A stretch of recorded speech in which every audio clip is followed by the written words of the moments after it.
The Reverend Dr. Martin Luther King Jr. marched on Frankfort, Kentucky in 1964. A souvenir program book in the collection takes us there. Here at the Kentucky Historical Society, we have the souvenir program for the Kentucky March on Frankfort, 1964. So in the 1960s, Black Americans were experiencing segregation and discrimination in many different aspects of life, and this included public accommodation. The March on Frankfort was an effort by local civil rights groups to push for House Bill 197, which would have allowed for an end of discrimination in areas of public accommodation. So things like restaurants, movie theaters, hotels, public transportation.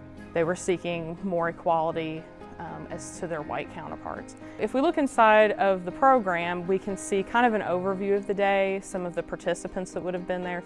Frank Stanley Jr. of the Louisville Defender, Professor Carl Smith, who was over KSU. We also see religious and civil rights leaders from places like Covington and Louisville, as well as some more well-known national figures. Jackie Robinson, who also spoke and participated in the march, James Farmer, Reverend Abernathy, as well as the most notable speaker of the day, Dr. Martin Luther King Jr. Senator Georgia Davis Powers, who of course would become later a Kentucky State Senator.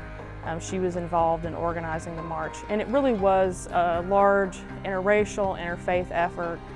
KSU's choir also participated in the march and provided music. Peter, Paul, and Mary, the famous folk singing group, were also there.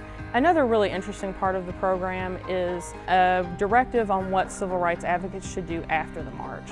Writing your legislator, supporting civil rights organizations, talking about public accommodations, calling your legislator, really hammering home the importance of continued persistence. The March on Frankfort was partially in the same vein as the 1963 March on Washington for Jobs and Freedom, which had been so successful the year before. It's really interesting for researchers even in a more kind of modern context too, because even as recent as last year, Focus on Race Relations and other advocates were able to put together a 60th year anniversary of this march. And the March on Frankfort, especially if you know Frankfort and you know the size of Frankfort, 10,000 marchers coming to participate in this event is a really big deal, and showing their support in Frankfort, up at the legislature, and it shows a continued commitment to a long effort and fight for civil rights in Kentucky.